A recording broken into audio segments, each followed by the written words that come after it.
This week on the Taking 20 podcast. So the gods were forced to walk among their followers on Earth.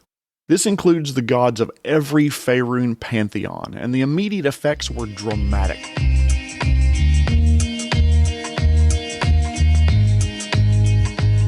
Thank you so much for listening to the Taking 20 podcast, episode 158, continuing the lore series, this time covering the Time of Troubles. I want to thank this week's sponsor, tires. Tires seem to cost more and more to fill up every single year. I guess it's just the rising cost of inflation. Hey there. Do you like the podcast? If so, please take a moment to like, rate, and review the podcast wherever you happen to find it. Spotify, iTunes, YouTube, Google Podcasts, wherever. Every single rating and review goes into the mysterious algorithm and helps others find the podcast. I would greatly appreciate your taking just a few minutes out of your day to give it a rating and review. I've not yet weighed in on the Wizards of the Coast Open Gaming License OGL version 1.1 mess with you because I tend to take a wait-and-see approach to things like this. For those who have not heard of this, what follows is a gross oversimplification because I'm not a lawyer, nor do I play one on a podcast. A large percentage of Dungeons & Dragons compatible content is released under the 1.0a version of the Open Gaming License, or OGL. This license allows for the creation of homebrew adventures, rules, classes, and other products that are compatible with the Wizards of the Coast 5e system. Last week, a new version of the OGL was leaked by content creators who received an advanced copy. This new OGL, version 1.1, contains a number of facets from Wizards of the Coast that are problematic. I won't go into all of it here, but suffice it to say that it gives Wizards of the Coast, the maker of D&D 5e and the upcoming 1D&D, a lot of power when it comes to what it and you can do with any content that exists. Two of the most egregious changes, in my opinion, is that by creating content under OGL version 1.1, you grant Wizards of the Coast the rights to your creation. They can repackage it and sell it under their banner while giving you no money for it. And another problematic part of it, OGL 1.1 states that it makes OGL 1.0a null and void, meaning that anything released under the OGL 1.0a potentially could be monetized by Wizards. Let me just first say that the OGL as leaked may not be the final version that gets released. A significant percentage of content providers, large and small, have formally expressed their concerns to Hasbro, the owners of the Wizards of the Coast, myself included. I'm longer in the tooth than many D&D players, and I remember the disaster of 4th edition. When it came out, they tried to replace OGL 1.0a with something called the Game System License, or GSL. Previous editions of Dungeons & Dragons before 4th edition, including the very popular 3.0 and 3.5 editions of D&D, were released under that version 1.0a of the OGL. This allowed third-party content providers like Kobold Press, Green Ronin, and Paizo to release products that were compatible with that game system. It also allowed for the creation of live play games, custom homebrewed content that could be sold, and generally allowed Dungeons & Dragons to expand from the niche game among friends to the absolute behemoth that it is today. But in 2008, Wizards of the Coast released 4th edition D&D, not under OGL but under GSL. It was a disaster. 4th edition flopped really hard, due in no small part to this attempt at a new license. Many third-party producers went away from D&D content entirely. Hell, Paizo created Pathfinder 1st edition, which was more akin to D&D 3.75, rather than try to create content under the GSL. But that was 15 years ago, and to paraphrase Lord of the Rings about this situation, much of what was known was lost, for there were none who remembered it. In a call with investors late last year, Hasbro did say that D&D is, quote, under-monetized, and they're looking for ways to get more money out of the players than they do now. Yes, losing access to digital tools and virtual tabletops would absolutely suck if electronic character sheets stopped working, which they would have to under this new OGL, or they would have to pay Wizards of the Coast money to create digital character sheets. And it would be deleterious to the D&D brand if magnificent third-party producers like Critical Role, Venture Forth, Dice Camera Action, Kobold Press, Green Ronin, Frog God, countless other content providers had to leave 5e and by extension 1D&D behind. This is a very dynamic situation. As of this recording, I've heard that Kobold Press has recommitted to open gaming and are coming up with a new core fantasy tabletop rule set called Project Black Flag. They have flat stated that they will not release anything under this new OGL, period, hard stop. Paizo has stated that they have engaged Azora Law, an intellectual property law firm, to craft a new open RPG license that is vendor independent. I believe it's called the Open RPG Creative License, or ORC for short. I don't have a crystal ball, nor am I an oracle of any renown. If I had to bet an amount of money that mattered to me, I believe Wizards of the Coast will reverse field on this within the next, say, 6 months, and they'll probably continue to allow content to be produced under 1.0a. However, even if they don't, it won't be the death of D&D for multiple reasons. First, Dungeons & Dragons has a massive market share, and even if half the players and DMs left, they are still the 800-pound gorilla in the room. The simple fact is that there's a percentage of tables that never use third-party content, or virtual tabletops, or even online character builders outside of D&D Beyond. Those tables believe they really won't be substantially affected and likely won't care about any of this. Secondly, I think the vast majority of D&D players who do leave will find other games to play. Other systems will fill the void created by those who leave. Pathfinder, Starfinder, Blades in the Dark, Worlds Without Number, Fate, GURP, 13th Age, Forbidden Lands, Fantasy Age, and the list goes on and on and on. Finally, if Wizards of the Coast does the unthinkable and stops supporting D&D 5e entirely, it's not like they're demanding that you burn the books that you've bought. You and your friends can continue to run 5e games until the end of time. You don't need a digital tabletop with auto-calculating everything. All you need is a character sheet, some dice, a pencil, and your imagination. It's not a popular sentiment in this day and age of instant reactions and tons of videos and podcasts that have already been released with knee-jerk reactions to what's happening. But I recommend patience at this point. If Wizards of the Coast surprise me and continue down this road with the final OGL being similar to leaked one, the sun's still going to come up the next day. The tides will still come in and go out as they have for millennia. And people who love tabletop role-playing games will still play them. They just may not be playing 5e or 1D&D. Do I like this direction the leaked OGL 1.1 seems to take the hobby? No, absolutely not. It's anti-competitive, it's anti-collaborative, and most importantly from my perspective, it limits content creator rights with regard to any product they create, like, for example, third-party rules, classes, adventures, or even an RPG podcast. The best analogy I've heard about the situation is that Wizards of the Coast realize that the forest of the entire current RPG landscape has its seeds in the original Dungeons & Dragons. Because of that, they want bites out of every apple growing in that forest, and they are willing to cut down all the trees to make that happen. I, for one, have signed the hashtag OpenDND petition at the opendnd.games website. If you're interested in reading more about that situation, head to that site to read more, and I'll put a link in the resources. Other than signing that petition, I'm going to take a wait-and-see approach when it comes to things like this.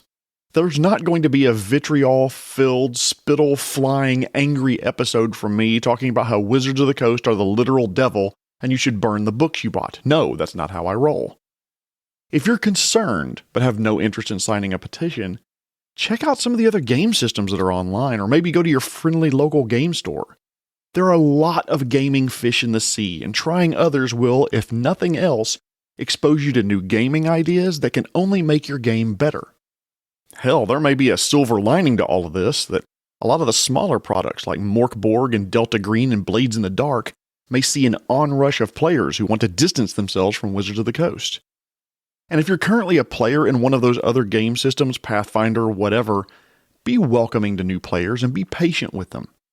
Not to put too strong of a statement on it, but these are gaming, for lack of a better term, refugees looking for a new home. Be welcoming and be supportive, and you might have a new player for life. How will this situation affect this podcast? Not substantially. This will be the last lore episode about Wizards of the Coast properties I'm going to do until this situation fully resolves. I'll just punt those episodes further down the road a bit and give the dust time to settle, and then I'll reevaluate releasing those episodes later. So in the interim, you're going to get a lot more system-agnostic stuff and lore episodes about Starfinder and Pathfinder, and I even have some lore episodes planned now for Delta Green and a few other properties that are out there, so stay tuned for those. My friends, This too shall pass. It may pass like a kidney stone, but I promise it will pass. Keep an eye on the horizon to see how it resolves, but please do not let this OGL mess kill your joy from tabletop role-playing games. I love you all, thank you for listening, and now after 10 damn minutes, on to the episode. It's been a while since I did a lore episode specific to 5e's Faerun campaign setting.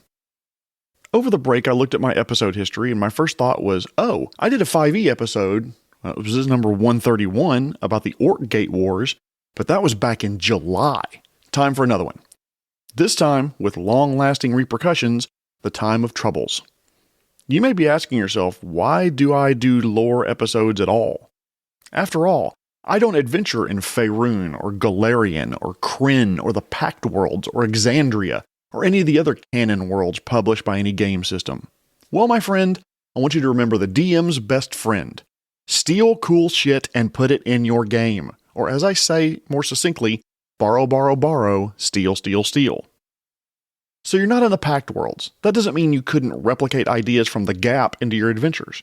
So you're not on Faerun. That doesn't mean you couldn't have a Time of Troubles in your campaign world's history where gods walked among mortals. Good ideas can be found everywhere, including lore for existing game worlds. So let's start with the basics of the Time of Troubles. The Time of Troubles was a period about 140 years ago in Faerun when the chief god Ao banished all of the gods, good and evil, to walk among mortals for a time. This period is known by many other names, by the way. The Arrival, the Avatar Crisis, the Gods' War, the Time of the Avatars, the Fall of the Gods, and the Intervention of Ao. Two gods, Bane, the god of tyrannical oppression, terror, and hate, and Myrkul, the god of the dead and later god of decay and exhaustion, attempted to steal the Tablets of Fate, which are stone slabs on which the official portfolios of every one of the deities were written. While that doesn't sound like much, the tablets served as the official registration of the different domains that each deity claims complete or partial dominion over. The tablet serves as almost like a legal document, like a car registration, but for domains like healing, sun, fire, death, and so forth. The chief deity Ao was the owner and maintainer of the tablets and helped maintain the balance between law and chaos. In the Year of Shadows, 1358 DR, the evil gods Bane and Myrkul stole the tablets and hid them from Ao in Faerun. They believed some of the overgod's power was derived from those tablets and hoped to overthrow him by stealing the tablets. When Ao discovered they were missing, he summoned all the deities and asked for those guilty to hand them over. You know, like a bunch of 8-year-olds. Okay, who took the cookie and the jug? Who took the cookies? Anybody? Who did it? Anybody gonna volunteer? No? When no one stood forward to admit its stealing the tablets, Ao cast down all the gods from the heavens, taking their divine power in the process. None of the gods were allowed to return until the tablets were found. Ao tasked another god, Helm, with guarding the celestial stairways which would lead the deities back into their divine realms. And for this, Helm retained his divine powers. Again, like a bunch of 8-year-olds, you banish the kids to their room and place a protector god with a bastard sword at the doorway to keep them from escaping. What? Evidently, Child Protective Services says we're not allowed to do that anymore. That's probably for the best. So the gods were forced to walk among their followers on Earth. This includes the gods of every Faerun pantheon, and the immediate effects were dramatic. First, divine magic, which are spells granted to clerics and paladins by their patron deities, ceased to function altogether unless the cleric was within 1 mile of their deity's avatar. 2. Arcane magic, a force channeled from the weave by wizards and sorcerers, ceased to be regulated by its steward, Mistra, and became dangerously unpredictable. 3. The characteristically immortal and aloof deities were now vulnerable, although still devastatingly powerful, and dwelling among the civilizations of Faerun. When I talked about the Cataclysm of Krynn, Episode 114, I briefly talked about the devastating effects a lack of divine magic can have on a world. Imagine a world where healing can only happen within 1 mile of certain deity avatars. Even if they scattered across the planet near population centers, that makes travel and adventuring much more dangerous. You're depending on your body's natural healing as its only source of healing. Diseases run their course, blindness can't be cured, and of course, blessings don't exist. Now imagine this from a cleric's point of view. You've always had your deity on speed dial. Yeah, Iomade, Lady of Valor, it's me, Kelethorn again. Yeah, hey, what's up? Listen, could I get a bunch of divine healing spells in my mind to use today because Raz the Barbarian's a dumbass, and your healing is the only thing that keeps him alive? Yeah, I'm all for justice too, but I just wish his intelligence was higher than 5. I can't. Oh, thank you so much, Mighty Inheritor, and peace through vigilance. This time when you reach out to Iomade, though, there's silence. Absolute, dead silence. That would be terrifying for a cleric. Is it you? Did you commit some anathema against your deity's core beliefs? Has she withdrawn her favor from you? And if that wasn't bad enough, now arcane magic is unpredictable. That fireball might just release a wave of butterflies. An invisibility spell might make you bray like a donkey. Featherfall might just release a brief puff of smoke. That could be problematic if the ground is rushing at you at, say, 500 feet per round.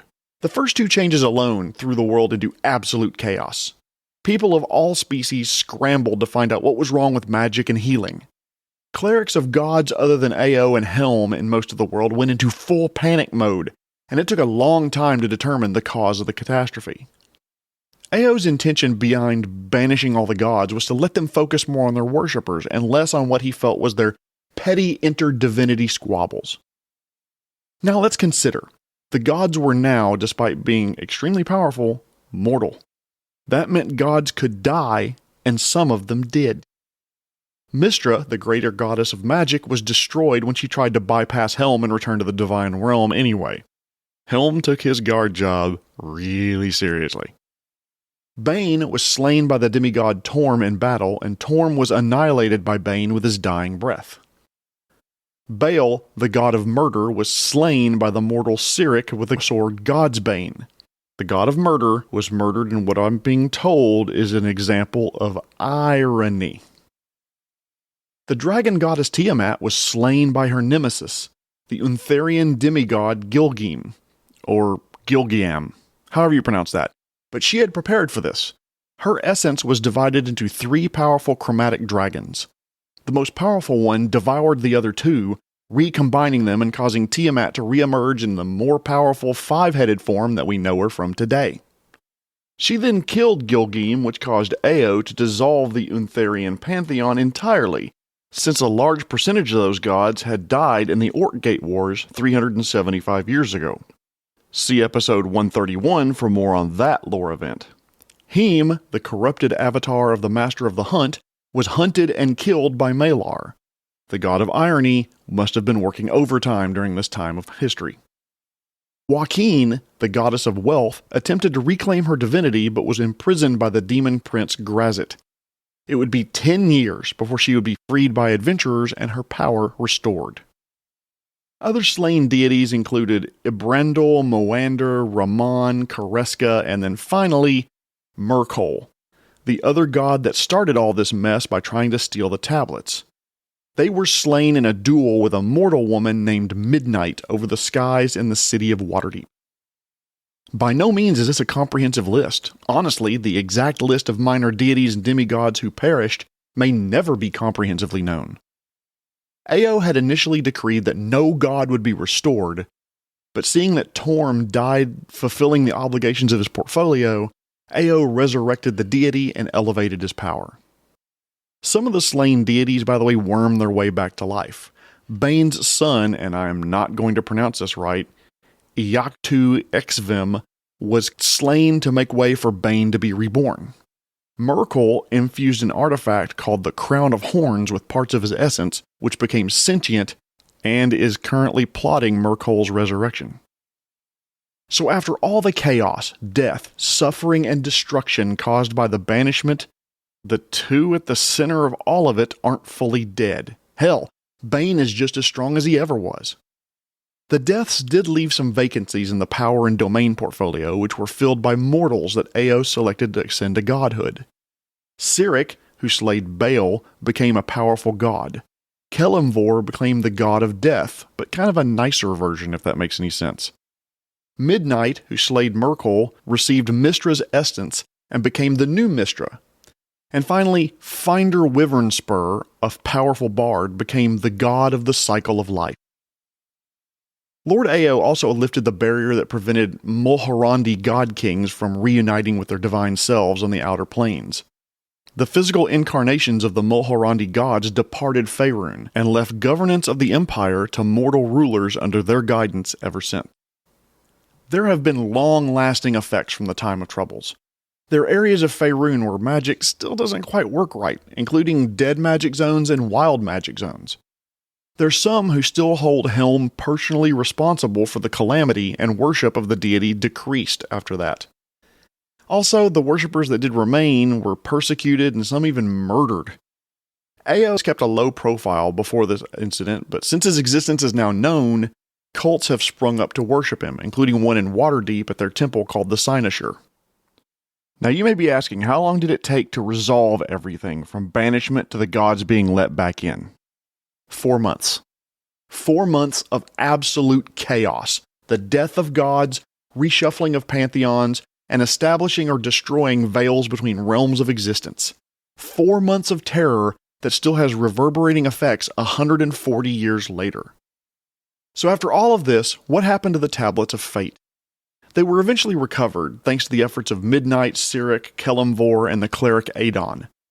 To keep this from ever happening again, Ao destroyed the tablets, which unraveled the laws of realm space, and began a different chaotic time known as the Era of Upheaval, but that, as they say, is another story for another time.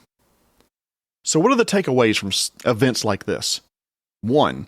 If you do want to adventure in a chaotic time like this, and specifically this time where the gods were walking among men, there are 3 old modules written by Ed Greenwood for AD&D 2nd edition that cover those events and align themselves with novels written about the Time of Troubles. They are called Shadowdale, Tantras, and Waterdeep. The modules are long out of print, but the Kindle editions of the books are still available. I'll put a link in the episode resources page. In most cases, the death or disappearance of a deity can create tremendous upheaval in your world. These times of chaos can be the basis of amazing campaigns and the creation of legends. If your characters are low level during this time of upheaval, maybe just surviving is the adventure. If they're mid-level, maybe finding a way to stabilize the effects and the deleterious disasters for a specific city or region. Or if they're high level, the PCs either restore the original deities to power, help a new power ascend to godhood for good or evil, or maybe even become gods themselves. Third takeaway. Events like the Time of Troubles should be a reminder that powerful unseen forces of the world are always planning, always plotting, and always scheming. And fourth, great adventures can be had by followers of one religion attempting to weaken the followers of another to make their god or goddess more powerful. In summary, the Time of Troubles had far-reaching effects across the multiverse, caused when the head of the gods may have overreacted just a touch and caused almost all the other gods to lose all their access to the divine realm for a time. Look at the deities that you have in your world. Figure out what they're trying to accomplish and how those machinations would manifest in your world. Set some plans in motion led by big bads to accomplish some of these deities' goals, and I'll bet you and your players would have fun doing it. Do you have any gaming friends, or do you know people who may be interested in learning more about tabletop role-playing games? If so, please consider telling them about the podcast. Send them the link to www.taking20podcast.com, or even give them my feedback at taking20podcast.com email address, and I'm happy to help them discover the hobby. Tune in next week when the mention of the Crown of Horns earlier made me want to talk about an important and often misused type of treasure, intelligent magic items, how to use them in your campaign, and the dangers of doing so. In the meantime, I want to thank our fake sponsor, Tires. You know, I thought about not using tire jokes as part of this episode. I mean, after all, these jokes never gain traction. This has been episode 158, continuing the lore series, this time about the Time of Troubles. My name is Jeremy Shelley, and I hope that your next game is your best game. The Taking 20 podcast is a Publishing Cube media production. Copyright 2023. References to game system content are copyright the respective publishers.